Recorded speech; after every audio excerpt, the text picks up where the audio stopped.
আল্লাহ বলতেছেন কাইফা তাকফুরুনা বিল্লাহ, আমি আল্লাহ না করে বানাইছি, আর তুই কাইফা কিভাবে তাকফুরুনা বিল্লাহ, আমি আল্লাহর সাথে নাফরমানি করছ, কিভাবে সম্ভব? এবার আল্লাহ বলছেন কুনতুম আমওয়াতান ফাআহইয়াকুম, ও বান্দারে তুমি তো ছিলাম মৃত, আমি আল্লাহ তোমার জীবন দিলাম। ওই যে মায়ের গর্ভে মৃত ছিলাম, এক ফোঁটা পানি ছিলাম, সেখান থেকে একটু গোশত হাড্ডি, এরপরে মানুষ রূপী হলাম, এরপরে আল্লাহ রাব্বুল আমিন রূহ দিলেন। রূহ না দিলে আজকে আমি আর আপনি হয়তো মাহফিলে বসতে পারতাম না, সেই কবরেই আমাকে আপনাকে পাঠিয়ে দেওয়া হতো। আবার যেদিন রূহ চলে যাবে সেদিন আবার কবরে পাঠিয়ে দেওয়া হবে। তার মানে রূহ যদি চলে যায় তাহলে আপনার আমার কোনো দাম নাই। তাই আল্লাহ বলছেন যে ও পৃথিবীর মানুষ, ইল্লা মান আতাল্লাহা বিকলবিন সালিম, কিয়ামতের ময়দানে ভালো অন্তরটাই আমার কাছে কাজে আসবে। এই দেহ কালো হতে পারে, এই দেহ মোটার চিকন হতে পারে, কিন্তু কালো আর ধলা মোটার চিকন দিয়ে আমি আল্লাহর কাছে দামি হওয়া যায় না। আল্লাহ বলছেন ইন্না আকরামাকুম ইনদাল্লাহি আতকাকুম। আল্লাহ বলছেন কালো যদি হয় আর ভিতরটা যদি ভালো হয়, আল্লাহ বলছেন তাহলে আমি আল্লাহ রাব্বুল আলামিনের কাছে তুমি সম্মানিত হয়ে যাবা, জান্নাত আমি আল্লাহ রাব্বুল আলামিন তোমারে দিয়ে দেব। বেলাল রাদিয়াল্লাহু আনহু কালো কিন্তু অন্তরটা ছিল ভালো। তাই আমার নবী যখন জান্নাতে গেলেন দেখে টক টক করে কার হাঁটার আওয়াজ শোনা যায়। আমার নবী বললেন জিবরাইল রে, কার হাঁটার আওয়াজ শোনা যায়? জিবরাইল আমিন বলেন ইয়া রাসূলুল্লাহ, ইয়া হাবিবাল্লাহ, হযরতে বেলাল দুনিয়ায় হাঁটে, আর কালো বেলালের হাঁটার আওয়াজ আল্লাহর তরি জান্নাতে এসে পৌঁছে যায়।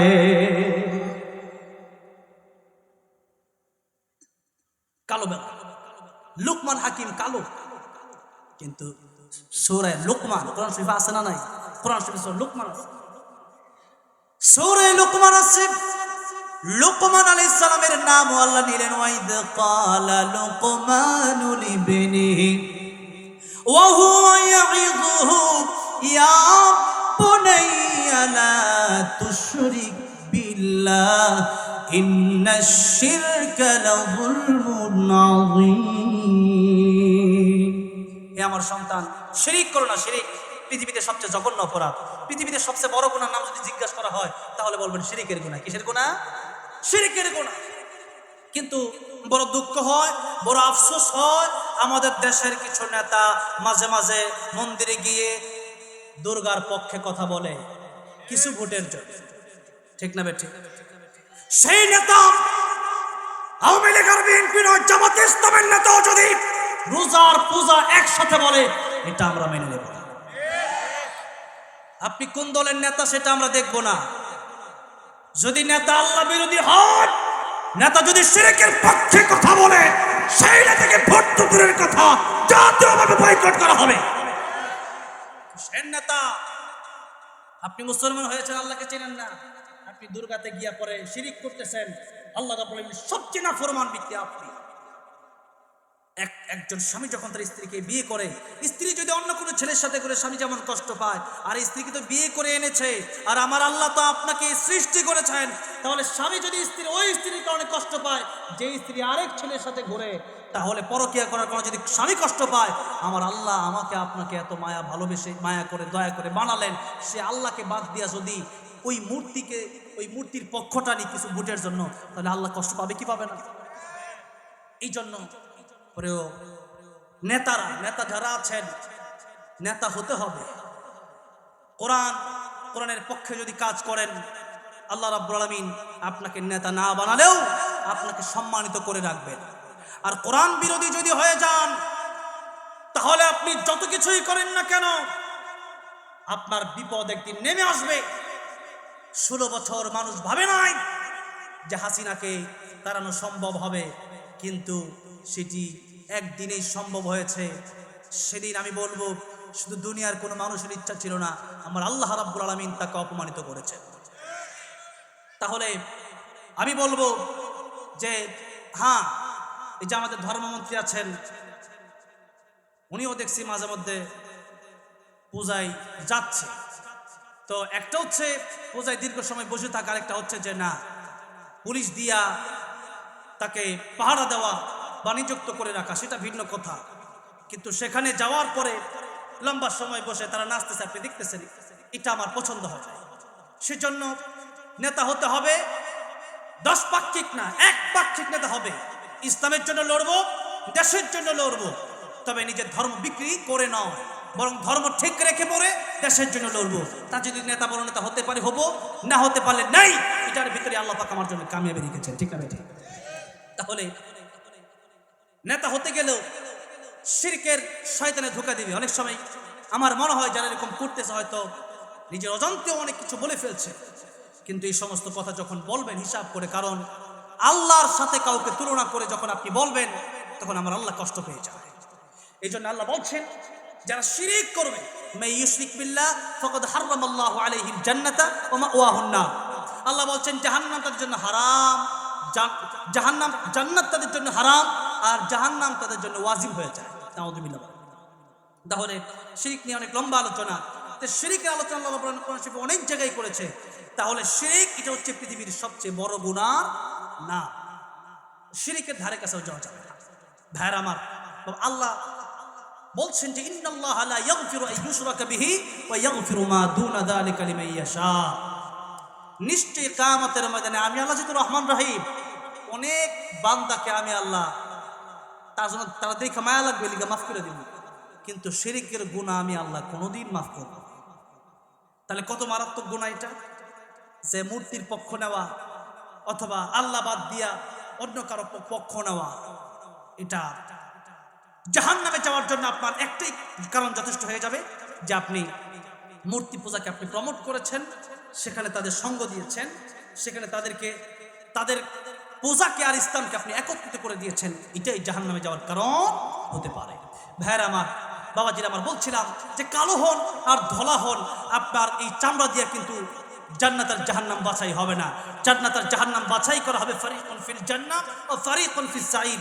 জান্নাতে যাবেন আপনার যদি তাকওয়া থাকে, আর তাকওয়া না থাকলে আপনার জন্য জাহান্নাম। তাহলে ভাইয়েরা আমার, বাবাজিরা আমার, আল্লাহ বলছেন তোমাদের এই হায়াত আমি আল্লাহ দিলাম লিয়াবলুয়াকুম, আমি তোমাদেরকে পরীক্ষা করতে চাই। কি করতে চাই? পরীক্ষা করতে চাই। আল্লাহ রাব্বুল আলামিন বলেন আফা হাসিবতুম আন্নামা খালাকনাকুম আবাসা ওয়া আন্নাকুম ইলাইনা লা তুরজাউন। আমি আল্লাহ তোমাদেরকে অনর্থক পাঠাই নাই। তাহলে আল্লাহ পরীক্ষা করার জন্য দুনিয়াতে আমাদেরকে এই হায়াতটা দিলেন। এবার আল্লাহ বলতেছেন তোমাদেরকে আবার মরতে হবে। সুম্মা ইউমিতুকুম সুম্মা ইউহয়িকুম। আল্লাহ বললেন সুম্মা ইউমিতুকুম, আবার মরবা, সুম্মা ইউহয়িকুম, আবার জীবন দেব, সুম্মা ইলাইহি তুরজাউন। আমি আল্লাহর কাছে সব হিসাব দিতে হবে। সেই হিসাবের জন্য দুনিয়াতে যা করবেন সেই হিসাবটা কিয়ামতের ময়দানে আল্লাহর দরবারে দিতে হয়। এই চিন্তা যদি কেউ করে, আমারে কেউ দেখে না, আমারে আমার আল্লাহ দেখে, তাহলে দুনিয়া ঠিক হতে রে পুলিশের দরকার হয় না। আল্লাহর ভয়ে যতটুকু মানুষ ভালো হয়, পুলিশের ভয়ে আর রেবের ভয়ে মানুষ তত ভালো হয় না, ঠিক না ঠিক? এই জন্য আল্লাহ বলছেন ওয়াজ মাহফিল করা দরকার। কে বলতেছেন? আল্লাহ বলতেছেন। কেমনে? আল্লাহ বলতেছেন ফাযাক্কির ইন্নামা আনতা মুযাক্কির। নবীজিকে বলতেছেন আপনি ওয়াজ করেন। কি করেন? ওয়াজ করেন, নসিহত করেন। এই ওয়াজ নসিহত দরকার কেন? এই মানুষ যেন আল্লাহর কোরআনের পথে আসে। লাস্তা আলাইহিম বিমুসাইতির। নবীকে আল্লাহ বলছেন ওগো নবী, আপনি তো শাসক না যে আপনি তারে মাইর দিবেন। কারণ অনেক সময় দেখা যায় চোর ডাকাত জেলখানায় যাওয়ার পরে আবার চোর দেখবেন জেলখানায় যাওয়ার পর ডাকাত হয়ে বের হয়, এমন অনেক ঘটনা আছে। আর এমনও ঘটনা আছে, আপনি টঙ্গীর ইস্তেমার ময়দানে গেলে এমন অনেক লোককে দেখতে পারবেন। এরপরে আপনাদের এলাকায় অনেক লোক থাকতেও পারে, যে আপনি দেখবেন যে আলোচনা শোনার পরে আগে ছিল চোর ডাকাত নামাজ পড়তো না, এখন ভালো হয়ে গেছে। এমন লোক আছে না নাই? আমি আগে যখন নারায়ণগঞ্জে ছিলাম, নারায়ণগঞ্জে থাকার সময় এক লোক আমার বলতেছে যে দেখেন তার মুখে কত দাড়ি, বড় বড় অনেক লম্বা দাড়ি, নামাজের সময় মসজিদে অনেক আগে তিনি ঢুকেন, আবার বের হন অনেক পরে। এটা ছিল আবু বকর রাদিয়াল্লাহু আনহুর স্বভাব। তো ওনাকে দেখে আমার খুব ভালো লাগতো। তো উনি বললেন যে হাফিজুর রহমান সিদ্দিকী সাহেবের আলোচনা শুনে এই লোক আগে ডাকাইতা ছিল, এখন সে 5 ওয়াক্ত নামাজি হয়ে গেছে। শুধু নামাজি না, তারা দেখলে মনে হয় যে সেই আল্লাহর ওলি। জোরে কোন সুবহানাল্লাহ। কার আলোচনা কোন দিকে কাজে লাগে বলা যায় না। এই জন্য আলোচকরা যখন আলোচনা করে তখন তাদের ভালো জিনিসটা আপনারা নেওয়ার চেষ্টা করেন। অনেক সময় কিছু আলোচক আছে স্লিপ অফ টান অনেক কিছু বের হয়ে যায়। সেজন্য যেমন আমির হামজা সাহেব কয়েকদিন আগে রাসূলুল্লাহ সাল্লাল্লাহু আলাইহি ওয়াসাল্লামের ব্যাপারে একটা কথা বলতে গিয়ে তিনি বললেন, মানে সাংবাদিক বলে ফেললেন। তো আমির হামজা সাহেবের সাথে আমার অনেকবার দেখা হয়েছে। ইদানিং কয়েকদিন আগে আমি উমরাতে গিয়েছিলাম, সেখানেও আমার সাথে সৌদি আরবে দেখা হয়েছে। তো সেখানে যাওয়ার পরে আমার লোকটাকে দেখে আমার মনে হলো লোকটা খুবই মানে সরল সহজ, এবং লোকটা খুবই মানে তাকে এমন টর্চার করা হয়েছে যাতে করে তার শারীরিক এবং মানসিক সে অসুস্থ হয়ে পড়েছে। এই জন্য আমি ওনাদেরকে মাঝে মধ্যে বলি, যারা বড় বড় আলোচকরা আছেন তাদের সাথে প্রায় আলোচকদের সাথে আমার দেখা হয়, আমি ওনাদেরকে বলি আপনারা এত চাপ নিয়ে না যে ফজরের পরে এক মাহফিল, জোহরের পরে এক মাহফিল, আসরের পরে এক মাহফিল, এরপরে মাগরিবের পরে এক মাহফিল, এশার পরে এক মাহফিল, এত চাপ নিয়েন না। এরপরে হয়তো আপনাদেরকে জোর করে ধরবে, এরপরও বেঁচে থাকতে হবে। আমি আজকে মাহফিল করতেছি, আগামী 3 দিন আমার খালি, এরপরে আবার মাহফিল আছে ঢাকা খিলক্ষেতে। তো বেশি মাহফিল করলে আলোচকদের মানে অনেক সময় দেখা গেছে যে তাদের প্রেশার পড়ে যায়, যখন কথা একটা বের হয়ে যায়। তো সেই জন্য কথা যদি বের হয়ে যায়, উনি আবার সরিও বলেছেন, আল্লাহ রাব্বুল আলামিন ওনাকে জাযায়ে খায়র দান করেন, বলেন আমিন। তো সরিও বলেছেন, মাফও চেয়েছেন। উনি বলেছেন তাহাজ্জুদেও মাফ চেয়েছি। আলেমদের সমালোচনা করার প্রয়োজন আমি মনে করি না। আমি আলেমদের সমালোচনা আমি সহজেই আমি মাহফিলে করার চেষ্টা করি না। অনেক আলোচক আছে যে কথা বললেই, কিছু আলোচক এমনও আছেন যে একজনের সমালোচনা করতে গিয়ে কাউকে কাফের, কাউকে গাজাখুর, কাউকে মতগুলো নানান ধরনের কথা বলছেন। যারা বলছেন তাদেরকেও আমি চিনি, কিন্তু আমি বলবো এই সমস্ত কথার মাধ্যমে তো সাধারণ জনগণের ভিতরে এটা আরো ঝামেলা সৃষ্টি হচ্ছে, ভালো কিছু বয়ে আনছে না, ফায়দাজনক হচ্ছে না। ভাইয়ের আমার, বাবাজির আমার, সেই জন্য আলোচক যারা আছেন, যেহেতু এখানে এত মিডিয়া, সেই জন্য বলছি আপনারা এই কয়েক হাজার মানুষের শুনছেন না, যে কালকে দেখবেন লক্ষ লক্ষ মানুষ শুনতেছে এই আলোচনাগুলো। তাহলে আমি ওনাদেরকে বলবো যে আপনারা প্রেশার কমা, যেহেতু অনেকেই মাজলুম আলেম, আমি দেখছি যারা মাজলুম এদেরকে আবার দাওয়াত বেশি দেয় মানুষ, ঠিক না? মাজলুম আলেমদেরকে দাওয়াত বেশি দেয়, তখন তারা চাপে পড়ে যাইতে হয়। কিন্তু আপনারা বিশেষ করে তাদের সাথে যারা থাকেন, তারা এই ব্যাপারটা খুব শক্তভাবে দেখবেন। মাহফিল নিতে হলে খুব আস্তে ধীরে মাহফিল নেয়। কারণ আমিও এখানে আসার আগে, এই যে সূরা মুলুকের কথা বলতেছি না, আমি আসার আগে আমি আল্লামা জুবায়ের আহমদ আনসারী রাহমাতুল্লাহির একটা কিতাব, একটা তাফসীরের কিতাব আমি পরে এখানে আসছি, যাতে করে আমি কিছু কথা, ভালো কথা বলতে পারি। এখন সারাদিন যদি লাগায় রাখেন, একজন আলোচক যখন আলোচনা করে অনেক কথা বলতে হয়, মানে আমি যদি এখন আলোচনা করতে থাকি, আমি সারা রাত আমার ইনশাআল্লাহ আলোচনা শেষ হবে না। এটা কারণ কি, যে আমার কমপক্ষে সারা রাত ওয়াজ করার মতো ওয়াজ আমাকে মাথায় নেওয়ার পরে এখানে ঢুকতে হবে। এরপরে আমি হয়তো 3-4 ঘন্টা ভালোভাবে কথা বলতে পারবো। এছাড়া কিন্তু আপনি যদি কোনো বক্তা আলোচক যদি 2 ঘন্টার ওয়াজ শিখে এখানে আসে, 10 মিনিট পর কঠিন হয়ে যাবে, কারণ সব মনে থাকে না। এই জন্য আলোচকদেরকে বলবো, যারা মাজলুম আছেন আপনারা চাপ কমান, সারাদিন মাহফিল করেন, পরিবারকে সময় দিতে পারেন না, অনেকের প্রতিষ্ঠান আছে সময় দিতে পারেন না। আমি আমার মাদ্রাসায় আমার দিনের আমি চাই যে 24 ঘন্টার ভিতরে যেন আমি 14-16 ঘন্টা যেন মাদ্রাসায় সময় দিতে পারি, বাচ্চাদেরকে সময় দিতে পারি, এই চিন্তা আমি করি। কারণ এরা আমার চিরস্থায়ী হতে পারে, তাদের কারো ছেলে আমার নাজাতের ফয়সালা হতে পারে। এই জন্য আলোচকদেরকে বলবো আপনারা এই চাপ কমান, প্রয়োজনে দিনে একটা মাহফিল করেন অথবা 2 দিনে একটা মাহফিল করেন।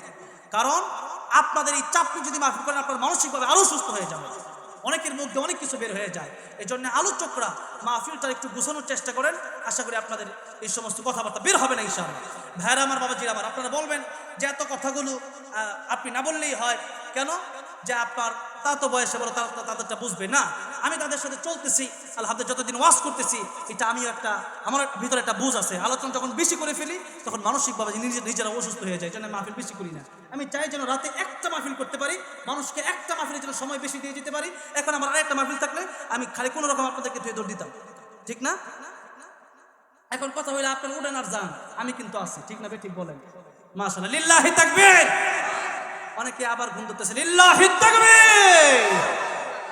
আমার ভাইরা, আমার বাবাজিরা, তাহলে এবার আসুন, আল্লাহ বললেন যে আমি আল্লাহ রাব্বুল আলামিন তোমাদেরকে পরীক্ষা করার জন্য হায়াত এবং মওত দিলাম। আমি আল্লাহ দেখতে চাই যে তোমরা এই জীবনে কে কতটুকু ভালো আমল করতে পারো। আল্লাহ বলেন নাই আকতারু আমালা, আল্লাহ বলেন আহসানু আমালা।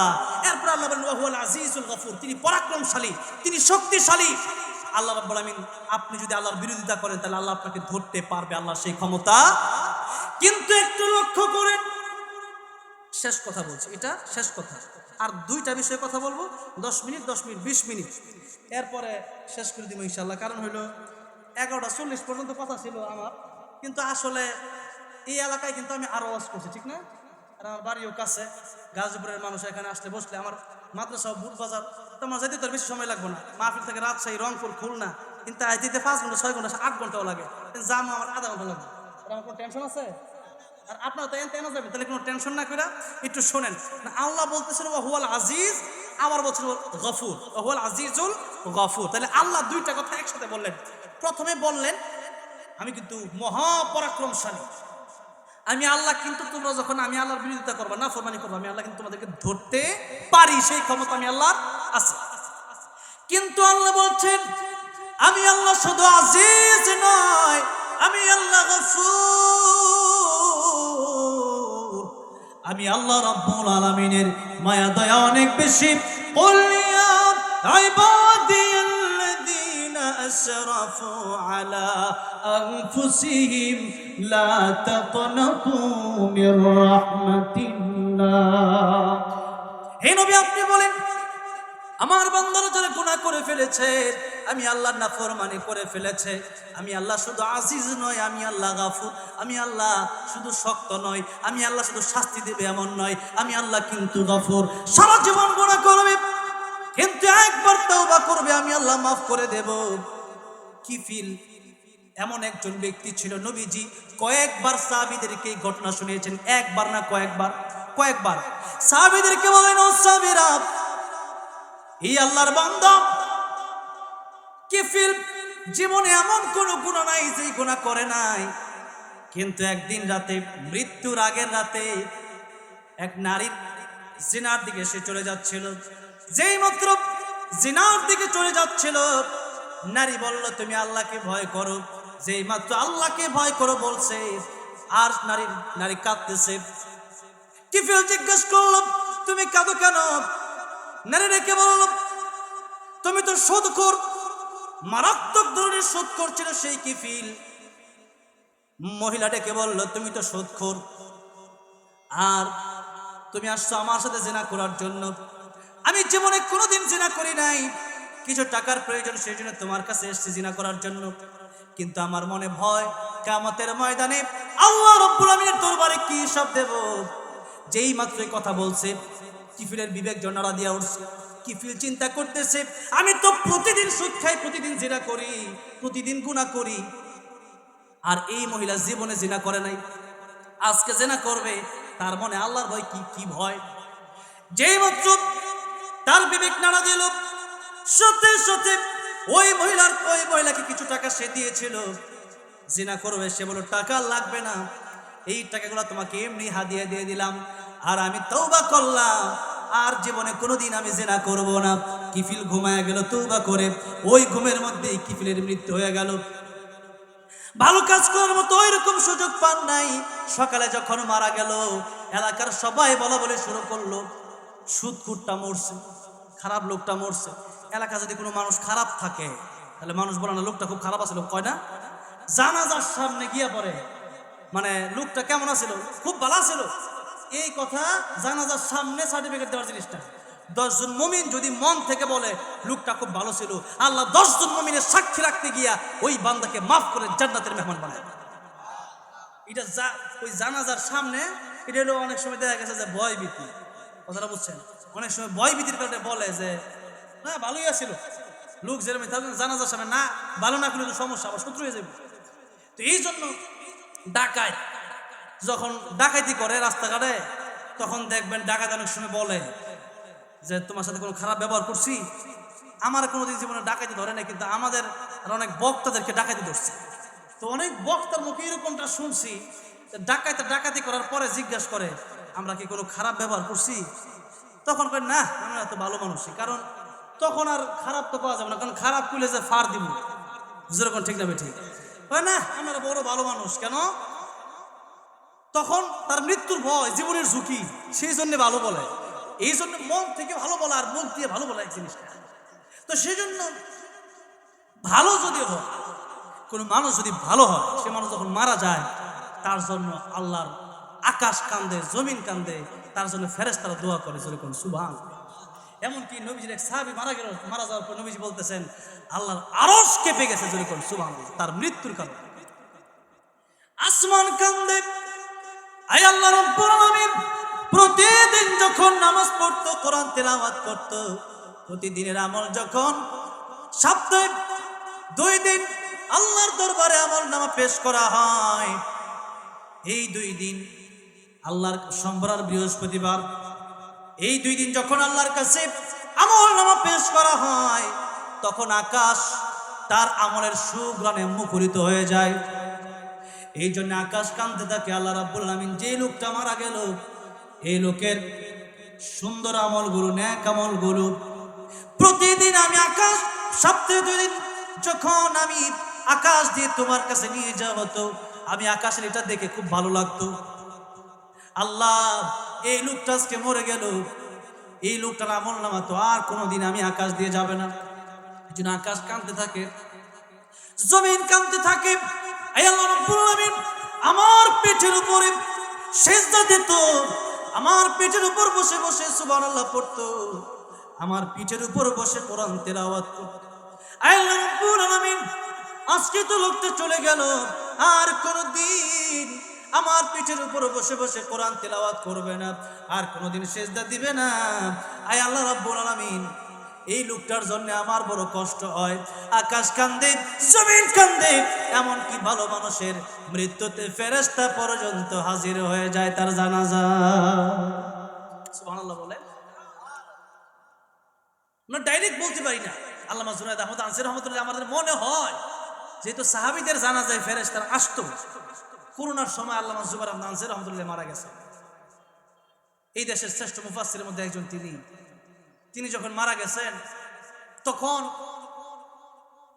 কয়েক মিনিট আগেও মাঠ ভরা, মাঠ খালি। জানাজার সময় যে মতো আল্লাহু আকবার বলবেন, সাথে সাথে মাঠকে মাঠ, কিলোকে কিলো রাস্তা মানুষ দিয়ে ভরপুর হয়ে গেছে। আল্লাহু আকবার। সেদিন আমার এই জানাজার এই দৃশ্যটা দেখে আমার মনে হয়েছে শুধু মানুষ নয়, এখানে বহু ফেরেশতা হয়তো ছিল। সুবহানাল্লাহ। নবীজি একবার এক সাহাবীর মৃত্যুতে জানাজার সময় পা উঁচা করে হাঁটতেছে। এক সাহাবী জিজ্ঞেস করেন, ইয়া রাসূলুল্লাহ, আপনি পা এভাবে আঙ্গুলে ভর দিয়ে হাঁটতেছেন। নবীজি বলেন, এত ফেরেশতা আসছে, আমি যে হাঁটবো জায়গা পাচ্ছি না। সুবহানাল্লাহ। চিন্তা করেন, ফেরেশতা আসে কি আসলে? এটা প্রমাণ। জানাজার সময় ভালো মানুষ থাকে, আর লোকটা যদি মন্দ হয় তখন কিন্তু মানুষ জানাজা মোটামুটি যেইভাবেই হোক, অনেক সময় দূরে গিয়া কয়, আল্লাহ আমাদেরকে একটা জালেম থেকে বাঁচাইছে। ঠিক কিনা? ঠিক কিনা বলেন? এর জন্য এমন কাজ আপনি কিন্তু থাকবেন না, কিন্তু আপনার কাজগুলো থাকবে। আপনার কথা মানুষ মনে রাখবে, আপনার আমলগুলো মানুষ মনে রাখবে। এমন কিছু কাজ করে যাবেন যেটার কারণে মানুষ আপনাকে চিরজীবন মনে রাখবে। ভাইয়ের আমার, বাবাজির আমার, কিফিল তওবা করে যখন ভালো হয়ে গেছে, এটা তো পৃথিবীর কোনো মানুষ জানেন, এটা আল্লাহ, আমার আল্লাহই জানে। আর ওই যে মহিলা জানে, ওই রাতে মারা গেল, আল্লাহ রাব্বুল আলামিন কুদরতিভাবে তার দরজার সামনে লেখা দিচ্ছে যে কিফিলের ব্যাপারে তোমরা যতই মন্দ ধারণা করো, লিখে দিছে, অথবা গায়বী আওয়াজ আসছে যে তার ব্যাপারে যতই মন্দ ধারণা করো, কিফিল এমন তওবা করেছে, সারা জীবন গুনাহ করলেও মৃত্যুর আগে ওই জিনার সময় জিনা যখন করলো না, এই মহিলার কথায় সে যখন আমাকে ভয় করলো, এই মহিলার কান্না দেখে যখন তার বিবেক নাড়া দিল, তখন তার তওবা আমি আল্লাহ এমনভাবে মঞ্জুর করেছি, কিফিলকে আমি আল্লাহ জান্নাতের মেহমান বানিয়ে দিয়েছি। সারা জীবন গুনাহ করছে, মৃত্যুর আগের রাতে জিনা করতে গিয়ে তখন তওবা করছে, তওবা করে ঘুমাইছে, ঘুমের ভিতরে মৃত্যু হয়েছে, আল্লাহ বলে আমি জান্নাতে দিয়ে দিয়েছি। নবীজি হাদিস শরীফের ভিতরে একবার বলেন নাই, নবীজি হাদিস কয়েকবার বলেছেন। সুবহানাল্লাহ। তাহলে আমি আপনি কি পারবো না আজকে তওবা করতে? আমি আপনি নবীজি দিনে 100 বার তওবা করতেন। আর আমি টাঙ্গাইলে এক মাহফিলে গেছি, লতিফ সিদ্দিক এখন জেলে আছে, হ্যাঁ টাঙ্গাইলে কইতাছে আমার জীবনে কোনো গুনাহ নাই। অনেকে দেখছেন এই ভিডিও, সে বলতেছে আমার জীবনে কোনো গুনাহ নাই। এই যে দেখেন অবস্থা, আমি নিষ্পাপ, এই জন্য আমি আল্লাহর কাছে তওবাও করি না। সে কত বড় নিষ্পাপ, হ্যাঁ তো আল্লাহর কাছে তওবা করে না, আর নবীজি 100 বার দিনে তওবা করে। চিন্তা করে দেখেন, নবীজি রহমাতুল লিল আলামিন নবী 100 বার তওবা করেন, আর হ্যাঁ আমি কোনদিন আল্লাহর কাছে মাফ চাই না, আমি আমিন বলি না। করে সেদিন দেখলাম রয়ে গেছে, মাথা তার ছেড়ে থাকলে যা হয়। তো এখন এই যে দেখেন অবস্থা, তাহলে প্রতিদিনই আমাদের তওবা করা দরকার। কারণ কোন সময় অজান্তেই দেখবেন অনেক সময় গুনাহ হয়ে যায়, নারী অজান্তেই চোখের সামনে পড়ে যায়। এক সময় দেখতেছেন একটা ভালো ওয়াজ দেখলেও এখন দেখা যায় যে এর মধ্যে অ্যাড একটা পড়ছে, বাজনা ঠিক না ঠিক বলেন? কোন সময় যে গুনাহ হয়ে গেছে আপনি হয়তো বলতেও পারবেন না। এই জন্য প্রতিদিন ঘুমের আগে তওবা করে ঘুমানো। প্রতিদিন ঘুমের আগে কি করে ঘুমানো? তওবা করে ঘুমানো। শেষ কথা হচ্ছে এমন কিছু কাজ রেখে যাওয়া, যেই কাজ রেখে গেলে পরে আমার আপনার জীবনটা দামি হবে, আমার আপনার মৃত্যুর পরে সহজে জান্নাতে যাওয়া যাবে। নবীজি বলছেন, এটা হলো শেষ কথা, নবীজি বলছেন ইদা মাতাল ইনসান ইনকাতা আনহু আমালুহু, মানুষ যখন মরে যায় মানুষের 3টা আমল দুনিয়াতে থেকে যায়। জোরে বলেন কয়টা আমল? 3টা আমল।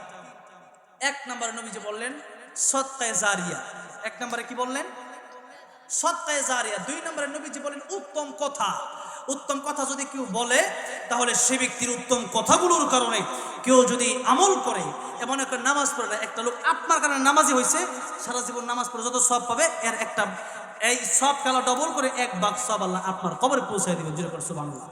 মনে করেন লোকটা একটা ছেলে, সেই ছেলেটা গরিব, তার দায়িত্ব নিয়ে আপনি তাকে মাদ্রাসায় পড়ালেন, এতিম, তাকে আপনি মাদ্রাসায় আপনার খরচে তাকে পড়াইলেন, এই যে সে হাফেজ আলেম হইল, এটা দেখেন এটা আরো বড় ব্যাপার। এই যে মাদ্রাসাগুলো সদকায়ে জারিয়া, এটা হচ্ছে মানে যেই সদকাটা জারি থাকবে সারা জীবন কিয়ামত পর্যন্ত। একটা মাদ্রাসা যদি আপনি দান করেন, সেই মাদ্রাসা দান করার পরে লাভটা কোথায়? এই মাদ্রাসা থেকে মনে করেন 10 জন ছাত্র হাফেজ হইল। এই 10 জন ছাত্র হাফেজ হওয়ার পরে, আলেম হওয়ার পরে, এরা কি আল্লামা আহমদ শফি হইতে পারে না? এরা কি আল্লামা জুনায়েদ বাবনগরী হইতে পারে না? এরা কি আগামীর শাইখুল হাদিস হতে পারে না? হতে পারে। তখন তার কথায় আবার যত মানুষ যত সওয়াব পাবে আমল করে, এই একটা বাচ্চাকে আপনি দান করে তাকে আপনি তার দায়িত্ব নিয়ে তাকে বেতন দিয়ে পড়ানোর কারণে, তাকে মাদ্রাসায় দেওয়ার কারণে আপনি কিয়ামত পর্যন্ত যতদিন এই মাদ্রাসা জারি থাকবে, যতদিন এই সন্তান বেঁচে থাকবে, সমস্ত আমলের সওয়াবগুলা, সমস্ত দাওয়াতের সওয়াবগুলা আপনি কবরে শুয়ে শুয়ে পেতে থাকবেন। যেরকম সুবহানাল্লাহ। তাহলে এই জন্য মিডল ইস্টে দেখেছি কাতার তো আমি সেখানে তারাবি পড়াই, কিয়ামুল লাইল পড়াই। তো সেখানে যাওয়ার পর আমি যেটা দেখলাম, সেই মিডল ইস্ট, বিশেষ করে মিডল ইস্ট, কাতার, কুয়েত, ওমান, ওই সমস্ত রাষ্ট্রের মানুষগুলো সাধারণত মানুষকে খাওয়ানোর চাইতে মসজিদ মাদ্রাসা করে দেয়। ওই যে আমাদের দেশে বড় বড় উপজেলা মডেল মসজিদগুলো আছে না, ওগুলো টাকা খোঁজ খবর নিয়ে দেখবেন সেই মিডল ইস্ট থেকে আসছে টাকা। কথাটা বুঝে আসছে? সেগুলো কিন্তু উনি দেয় নাই, আসছে কিন্তু মিডল ইস্ট থেকে। এই জন্য তারা কিন্তু সদকায়ে জারিয়া, এই যে এই মসজিদে যতদিন মানুষ নামাজ পড়বে তত সওয়াব, ওই ব্যক্তি মরে যেতে পারে, তার কবর পৌঁছে যাবে। এই জন্য এই মাদ্রাসায় আজকে কয়জন হাফেজ পাবে? একজনই। যাই হোক, একজন হাফেজ মানে এই এলাকার জন্য একজনই হাফেজ হোক, সমস্যা কি? একজন কোন জায়গায় গিয়ে ঠেকবে, একজন কত বড় আলেম হবে আপনার ধারণাও নাই। এই একজন হাফেজ পাগড়ি পাবে ইনশাল্লাহ। প্রতি বছর এভাবে হাফেজরা পাগড়ি প্রতি বছরই তো পাচ্ছে, ইনশাল্লাহ প্রতি বছরই পাচ্ছে। সেজন্য এই মাদ্রাসার জন্য, যেহেতু এটা একবার ডাইরেক্ট প্রাইভেট মাদ্রাসার মতো না, এখানে মাদ্রাসায় যখন আমরা তো মাদ্রাসা চালাই, আমি মাদ্রাসায় কোনো জাকাতের টাকা সাধারণত নেই না, এটা খুব গরম টাকা, এটার হিসাব দেওয়াটা খুব কঠিন। এই জন্য কারণ অনেক বাচ্চারা টাকা দিয়ে পড়ে, তো এই জন্য আবার এতিম গেলে আমি ফিরে দিতে সহজে পারি না। আমাদের এক মাদ্রাসা আছে নারায়ণগঞ্জ, সেখানে প্রায় 200 এতিম, তারা একেবারে সম্পূর্ণ ফ্রি। তাদের মা নাই অথবা বাবা নাই, আবার কারো মা অথবা বাবা কেউ নাই। আমার মাদ্রাসায় এমন এতিম আছে।